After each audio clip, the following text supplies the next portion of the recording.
할렐루야. 복된 주일에 또 예배 처소에서 또 가정에서 예배하는 모든 분들을 주님의 이름으로 환영하고 축복합니다. 오늘 함께 또 예배하는 분들을 한번 바라보시면서 사랑합니다, 축복합니다 한번 인사 나눠보겠습니다. 사랑합니다, 축복합니다. 이 기독교의 핵심은 이제 한 단어로 복음이라고 말할 수 있습니다. 이 복음이라고 하는 것이 이제 복된 소식이지 않습니까? 특별히 사복음서 가운데 복음이 무엇인지를 가장 명확하게 보여주는 것이 마가복음이라고 생각합니다. 특별히 마가복음 1장 1절에 보면 하나님의 아들 예수 그리스도의 복음의 시작이라. 그 복음을 어떻게 설명하고 있습니까? 예수는 그리스도다, 예수님은 하나님의 아들입니다 라고 하는 것이 복음의 핵심이라고 말할 수 있습니다. 그렇다면 복음을 좀 더 이렇게 쉽게 풀어 설명한 내용은 어디에 나와 있느냐? 그것이 오늘 읽은 본문 말씀 마가복음 8장에 기록이 되어 있습니다. 그래서 오늘 본문 말씀이 이 마가복음의 심장부라고 하는 별명을 가지고 있습니다. 예수님이 어떤 분인지, 또 예수님에 대한 신앙의 고백이 무엇인지, 더 나아가서 진정으로 예수를 따르는 삶이 무엇인지, 그 복음의 처음과 끝을 정확하게 표현하고 있는 것입니다. 그런 의미에서 베드로의 신앙의 고백을 통해 오늘은 복음이 무엇인지를 관련해서 생각해 보려고 합니다. 우리가 베드로의 신앙의 고백은 너무나 잘 알고 있지 않습니까? 예수님께서 제자들에게 너는 나를 누구라고 생각하느냐라고 물을 때 베드로가 주는 그리스도이십니다라고 대답을 했습니다. 여러분도 여러 번 이제 들어보았을 것입니다. 그런데 이 마가복음의 저자 이 마가는 이 베드로의 신앙의 고백에 앞서 이 벳세다 맹인의 치유의 사건을 우리에게 소개하고 있습니다. 이거는 마가복음에만 기록된 사건인데요. 이 벳세다 맹인의 치유 사건과 이 베드로의 신앙의 고백이 연관이 되어 있음을 우리에게 알려줍니다. 이 내용은 이런 거예요. 예수님이 맹인의 손을 잡고 마을 바깥으로 나가셨어요. 그래서 그 맹인의 눈에 침을 뱉고 기도해 주었습니다. 그리고 무엇이 보이느냐? 이렇게 질문을 했습니다. 이때 맹인이 어떻게 대답을 했느냐? 우리 마가복음 8장 24, 25절 우리 한번 화면을 보면서 같이 읽어볼까요? 쳐다보며 이르되 사람들이 보이나이다. 나무 같은 것들이 걸어가는 것을 보나이다 하거늘 이에 그 눈에 다시 안수하심에 그가 주목하여 보더니 나아서 모든 것을 밝히 보는지라. 아멘. 우리가 이 24, 25절 말씀을 통해 무엇을 알 수 있냐면 맹인이 한 번에 눈이 고쳐진 것은 아니구나. 점진적으로 시야가 넓어지고 선명하고 분명해졌구나라고 하는 걸 알 수 있는 거예요. 그러니까 다시 말하면 예수님의 두 번째 안수 이후의 모든 것을 밝히 보았다라고 하는 것이 이 베세다 맹인 치유 사건의 핵심이라고 말할 수 있습니다. 왜 한 번에 고쳐 주실 수 있는데 왜 이 치유의 일종의 중간 과정을 허락해 주셨을까? 이것을 베드로의 신앙의 고백과 연관시켜 본다면 이 과정을 통해 당시의 제자들도 예수님을 알고는 있는데 정확하게 알고 있지 않다라고 하는 것입니다. 그렇기 때문에 예수의 제자들도 이후에 예수님의 만져주심을 통해 성령의 충만함을 통해 더 밝히 보게 되리라 라고 하는 것을 암시하고 있는 것입니다. 그런 면에서 우리의 신앙으로 적용해 본다면 우리도 예수를 믿고 우리도 예수를 그리스도로 고백하며 살아가지 않습니까? 그런 면에서 우리의 신앙이 더 깊어지고 우리의 신앙이 더 선명해지고 더 성숙해져야 된다라고 하는 것을 알 수 있습니다. 이 치유 사건과 연결되어 있는 이제 베드로의 신앙의 고백으로 한번 넘어가 보도록 하겠습니다. 지금까지 예수님은요, 사실은 갈릴리 중심의 사역을 했습니다. 갈릴리가 이스라엘의 북쪽이라는 거 아시죠? 거기서 백성들을 가르치고 백성들과 함께 사역을 했습니다. 그런데 이 마가복음 8장, 특별히 베드로의 신앙의 고백 이후에 어떤 전환점을 맞이하느냐? 백성들을 집중적으로 가르치는 그 집중이 이제 제자들을 집중적으로 훈련시키는 전환점을 맞이하게 됩니다. 신앙에 있어서 중요한 전환점이라고 할 수 있겠죠.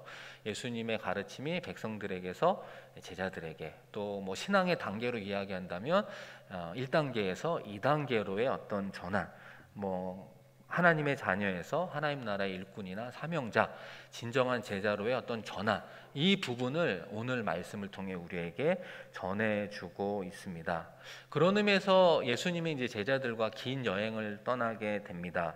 여러분 한번 지도를 보시면 이스라엘 지도가 나와 있는데요. 여러분 북쪽이 갈릴리라고 말씀을 드렸고, 여러분이 보시기에 그 내륙의 중간 위쪽에 조그만한 파란색 물 같은 거 보이세요? 그게 갈릴리 호수입니다. 좀 작게 보이긴 하지만 때로는 갈릴리 바다 이렇게 표현하는데, 그 갈릴리 호수로부터 북쪽으로 쭉 4-50km 올라가면 그것이 가이사랴 빌립보라고 하는 도시가 나오게 됩니다. 이 가이사랴 이제 빌립보라고 하는 그 도시는요, 이 헤롯 대왕의 아들 이 빌립보가 사실은 개발을 했다라고 이야기할 수 있습니다. 원래 있던 도시인데 수축해서 더 발전을 시켜서 로마 황제 이 가이사라고 하는 이름과 본인의 이름을 따서 이제 가이사라 이제 빌립보 이렇게 이제 명명하게 되었습니다.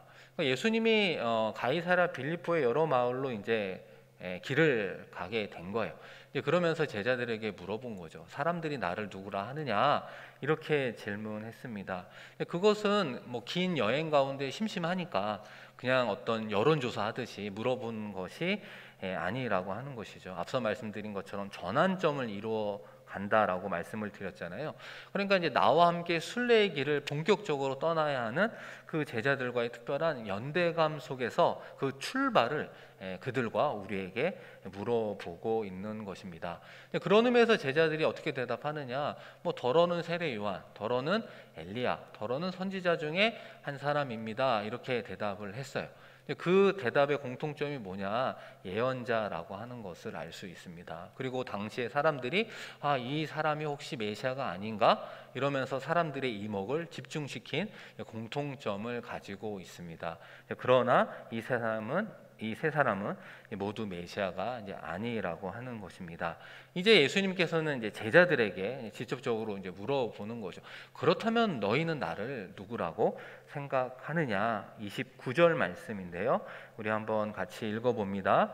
또 물으시되 너희는 나를 누구라 하느냐? 베드로가 대답하여 이르되 주는 그리스도 신이이다. 아멘. 예수님이 너희는 나를 누구라 대답하느냐 질문하시니까 이제 베드로가 주님은 이제 그리스도입니다. 주는 그리스도입니다라고 하는 거예요. 여기서 말하는 주라고 하는 거는 당신이라는 뜻입니다. 영어로 you라고 하는 거죠.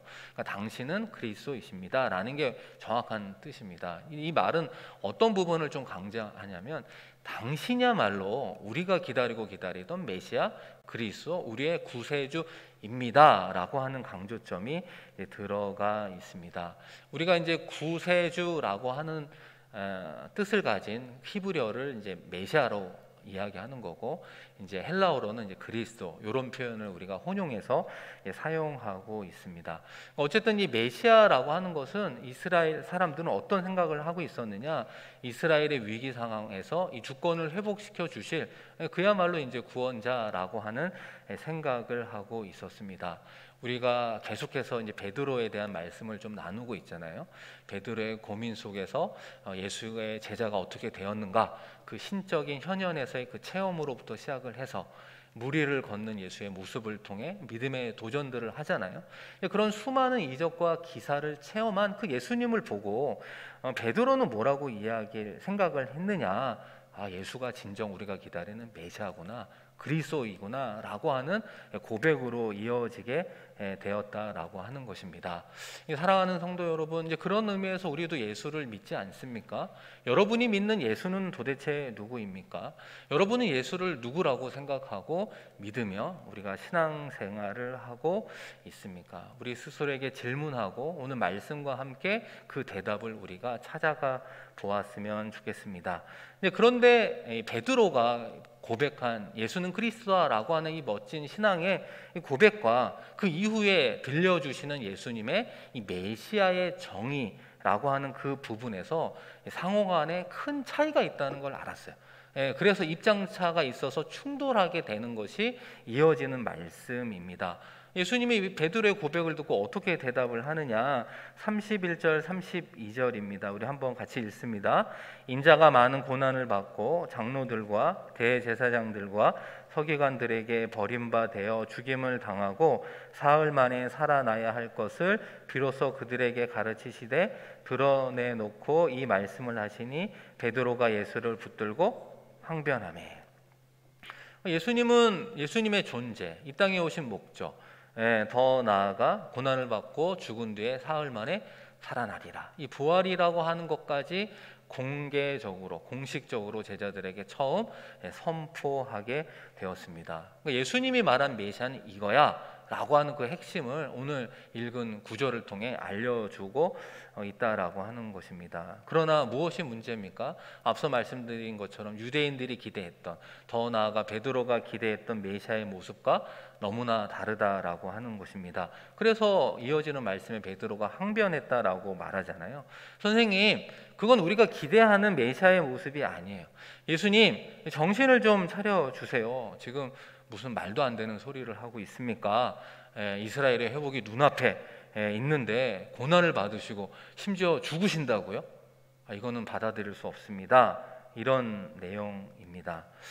베드로는 분명히 당신은 그리스도다라고 하는 온전한 정확한 고백은 했지만 그 그리스도, 이 메시아의 진정한 의미는 올바르게 깨닫지 못하고 있었습니다. 그것을 어떻게 하느냐? 예수님이 그런 베드로의 항변을 꾸짖게 되는데요. 이어지는 33절입니다. 예수께서 돌이키사 제자들을 보시며 베드로를 꾸짖어 이르시되 사탄아, 내 뒤로 물러가라. 네가 하나님의 일을 생각하지 아니하고 도리어 사람의 일을 생각하는도다 하시고, 예수님께서 베드로의 그런 항변의 이야기를 듣고 단번에 180도 다른 태도를 취하시죠. 사탄아, 내 뒤로 물러가라. 이 말의 의미는 네가 예수보다 앞설 수 없다, 나보다 앞서지 마라 라고 하는 의미가 있는 것이죠. 또 하나님의 일이라는 게 뭡니까? 예수님이 고백한 십자가의 고난과 죽음, 그 부활이라고 할 수 있는데 그 일을 성취하는 것이 하나님의 일인데 그것을 반대하려고 하는 너의 행동이 곧 사람의 일이다, 이렇게 말씀하고 있는 거예요. 우리가 이 말씀을 통해 하나 알 수 있는 제자란 무엇이냐, 이 제자도라고 하는 것이 무엇이냐를 알 수 있습니다. 그거는 예수보다 앞서가는 게 아니라 예수님이 걸어가신 그 뒤를 따라가는 것이죠. 예수님을 따라가는 것이 제자라고 이야기할 수 있죠. 동시에 나의 일을 이루어가는 게 아니에요. 예수를 따르고 예수를 믿는데 내가 원하는 것을 이루는 게 아니라 하나님이 원하는 일을 이루어가는 게 진정한 제자의 모습이라고 이야기할 수 있습니다. 그래서 예수의 뒤를 따르는 그 길은 이 세상의 관점으로 보면 쉬운 길이 아니에요. 편한 길이 아니에요. 넓은 길이 아니다라고 하는 것입니다. 고난의 길이고 좁은 길이에요. 그러나 그것이 생명의 길이라고 우리에게 말씀하시고 따라오라, 이렇게 선포하고 있는 것입니다. 이 사랑하는 성도 여러분, 여러분은 여러 가지 다양한 방식으로 예수의 그리스도 되심을 받아들였을 것입니다. 어떤 사람은 병 고침의 방식으로, 또 어떤 사람은 기도의 응답으로 예수를 믿기 시작한다라고 하는 것이죠. 어떤 사람은 교회를 다니다 보니까 자연스럽게 예수의 그리스도 되심을 받아들인 분이 있다라고 하는 것이죠. 또 모태신앙으로 성장한 분도 자연스럽게 예수는 그리스도다 이렇게 받아들였을 것입니다.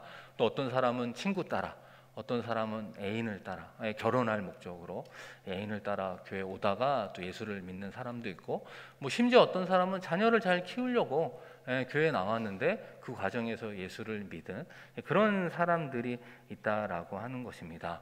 그런데 오늘 말씀은 우리에게 무엇을 다시 한번 이야기하는가? 오늘 말씀 우리에게 무엇을 도전하고 있는가? 예수님이 그리스도다, 예수님이 메시아야, 예수님이 우리의 구원자라고 하는 그 베드로의 고백과 신앙의 인식에만 머물러서는 안 된다라고 하는 것입니다.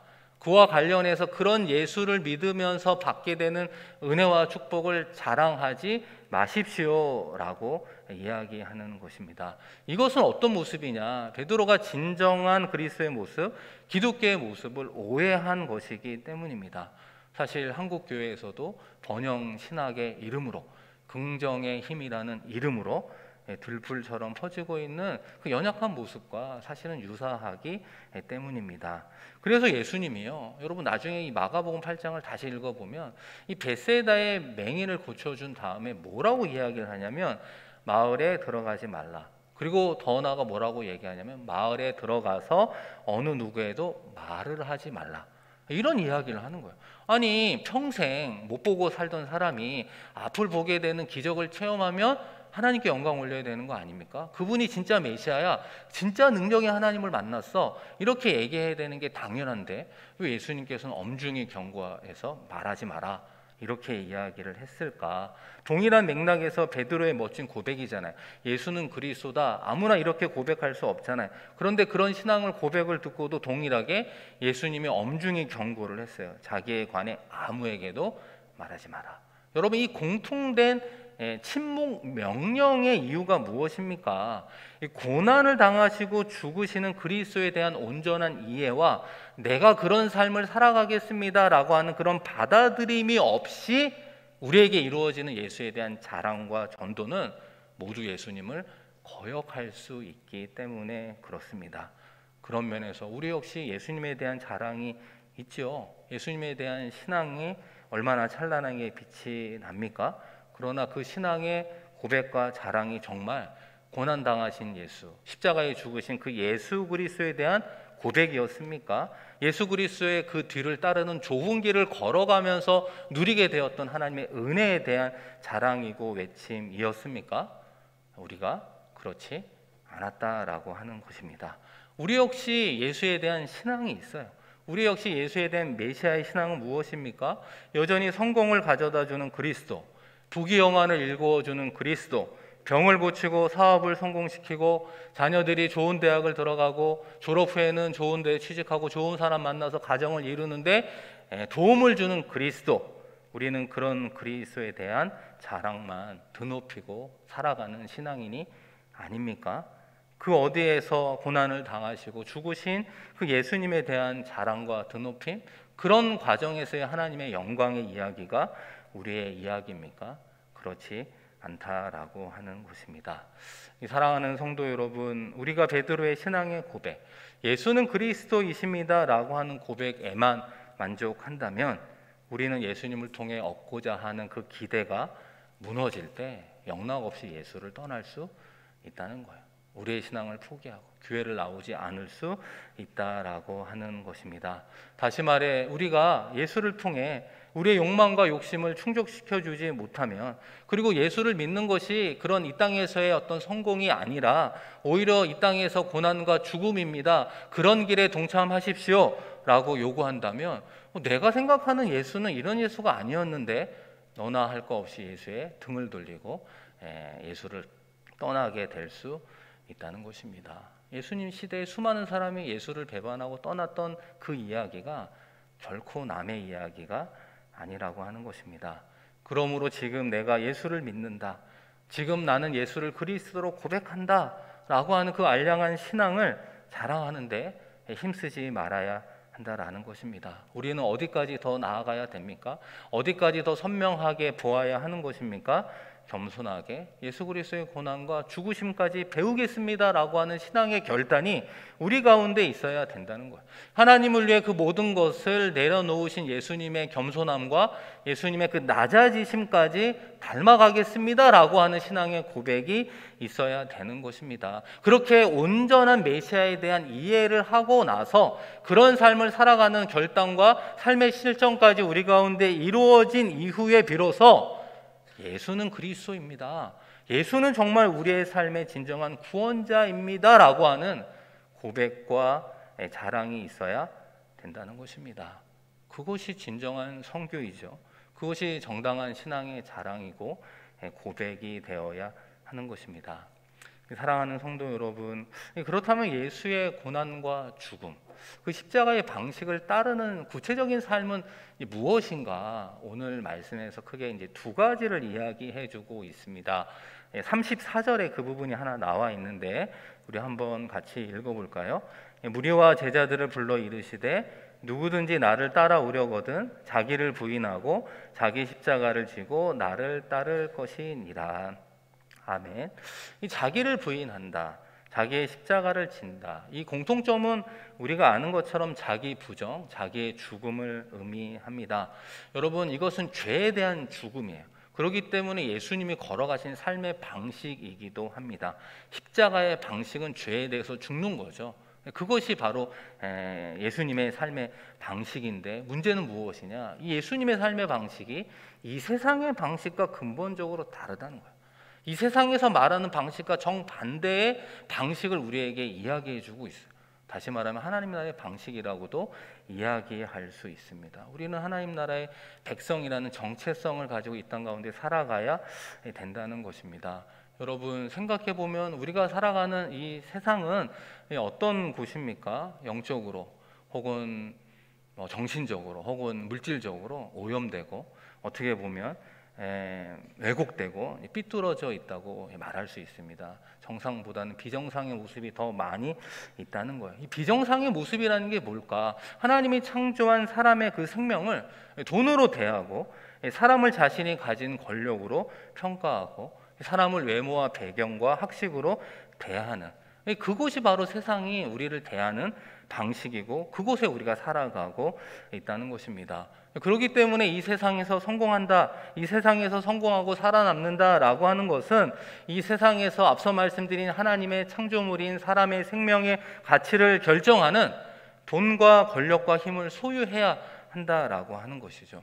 그것을 소유할 때 소위 세상에서 성공했다라고 이야기하는 거예요. 우리가 그런 세상 속에 살아가고 있습니다.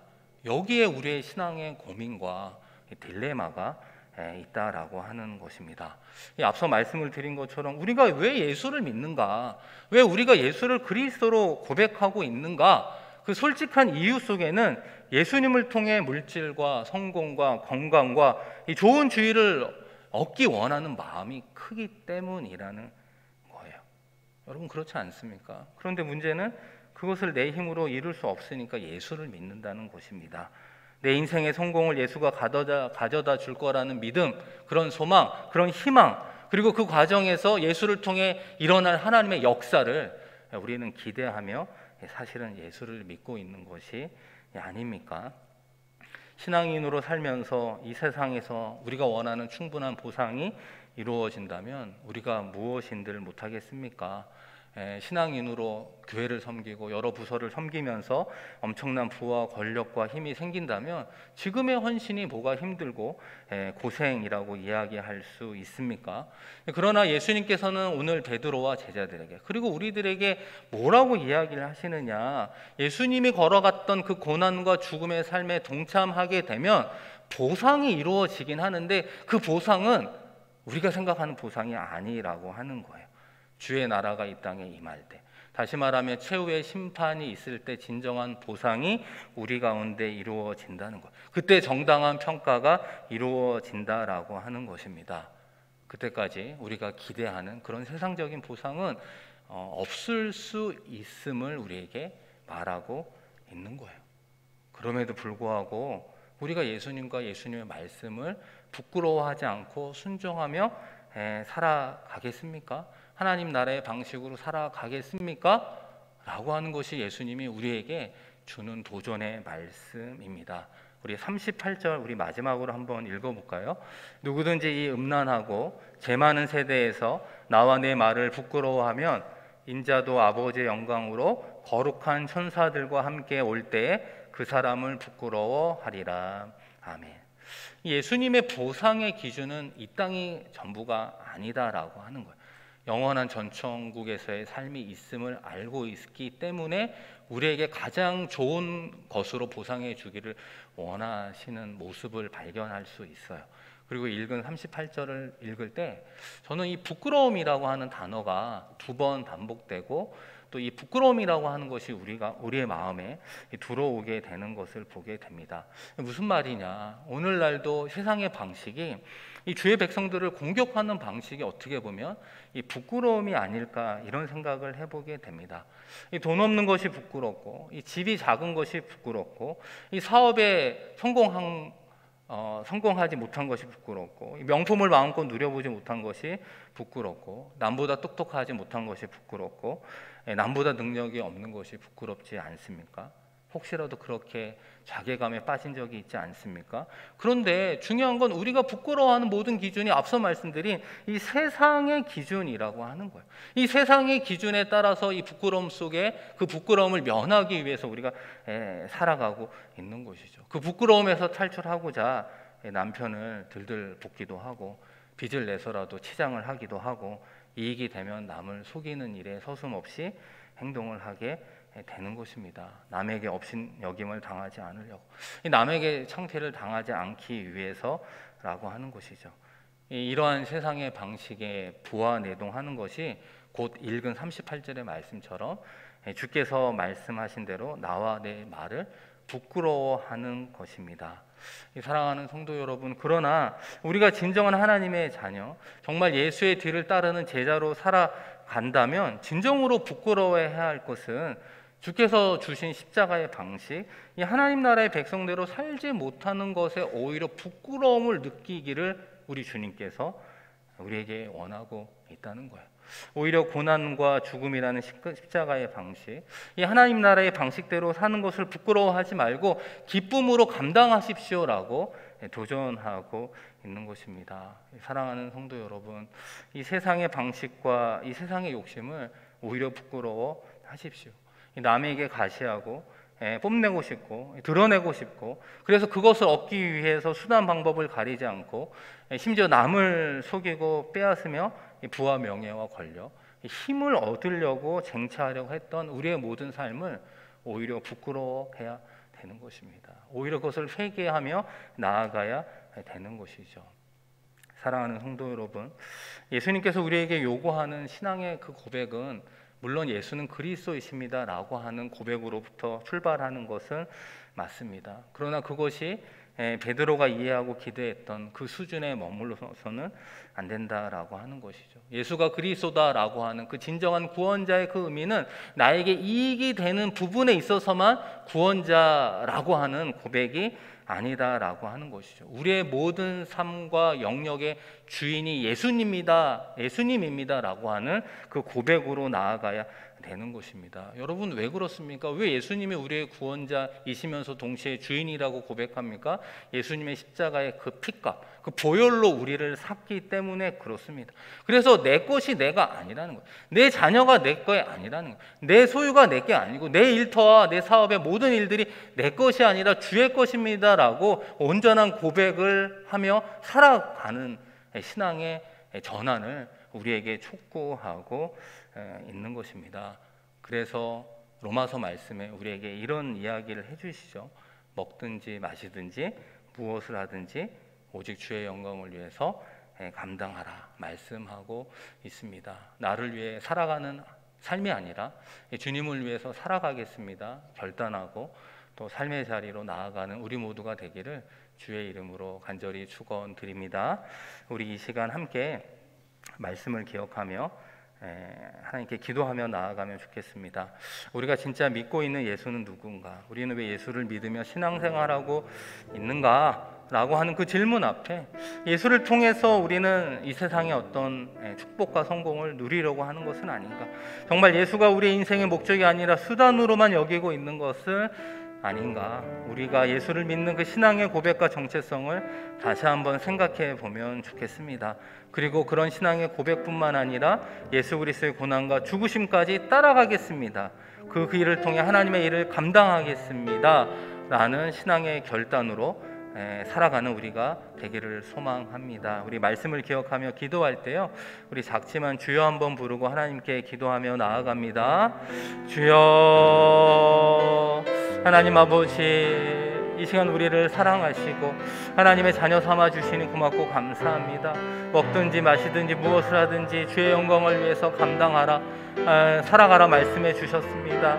나의 영역에서 축복이 되고 성공이 되는 부분만 예수를 나의 구원자로만 붙잡고 살아가는 반쪽짜리 신앙인이 되지 않게 하시고, 나의 삶의 모든 영역에서 예수님이 나의 구원자임을 고백하는 우리가 되게 하여 주시옵소서. 그래서 때로는 세상에서 우리가 원하는 대로 기대하는 대로 풀리지 않을지라도 때로는 물질의 축복을 받지 못하고, 때로는 자녀들의 삶이 아버지 하나님 세상적인 기준으로 자랑할 만한 모습이 아니라 할지라도 아버지 하나님께서 우리에게 주신 그 길을 묵묵히 걸어가겠습니다. 아버지 하나님 생명의 길 걸어가겠습니다. 결단하며 나아가는 우리가 되게 하여 주시옵소서. 다시 한번 하나님 우리의 모든 것을 내려놓으시고 죽기까지 순종하신 예수의 삶을 뒤따르는 자들 되게 하시고, 하나님께서 원하는 많은 생명을 살리는 일에 쓰임받게 하여 주셔서 이 땅이 전부가 아님을 깨닫게 하시고 저 천국을 바라보는 정말 천국에 대한 신앙을 가지고 다시 한번 승리하며 나아가게 하여 주시옵소서. 오 아버지 하나님 감사합니다. 주님 바라보며 나아가 기도합니다. 아버지 하나님 아버지, 우리가 믿는 예수님, 우리는 예수님을 어떤 분으로 고백하며 신앙생활하고 있습니까? 곰곰이 생각해 보면 그 예수님을 통해 이 땅 가운데 성공하고 이 땅 가운데 잘 되기를 바라는 세상의 관점을 가지고 예수를 믿으며 살아오지는 않았습니까? 아버지 하나님, 다시 한번 베드로와 제자들 우리들에게 안수하여 주셔서 진정한 메시아가 어떤 분인가를 깨닫게 하여 주시옵소서. 우리의 구원자 되신 예수 그리스도의 십자가의 보혈, 그 핏값으로 우리의 생명과 우리의 자녀, 우리의 일터와 우리의 인생 모든 것을 사셨음을 다시 한번 깨닫게 하시고 우리의 모든 삶의 영역의 진정한 주인 되어 주시는 예수님을 뒤따르겠습니다 고백하는 우리가 되게 하여 주시옵소서. 예수님을 뒤따르면서 우리의 욕심을 이루는 인생이 아니라 하나님의 일을 이루는 데 쓰임받게 하여 주옵소서. 많은 사람들을 하나님께로 돌아오는 데 쓰임받을 수 있는 진정한 복음의 통로가 될 수 있도록 역사하여 주시옵소서. 감사드리며 귀하신 예수 그리스도의 이름으로 기도드립니다. 아멘.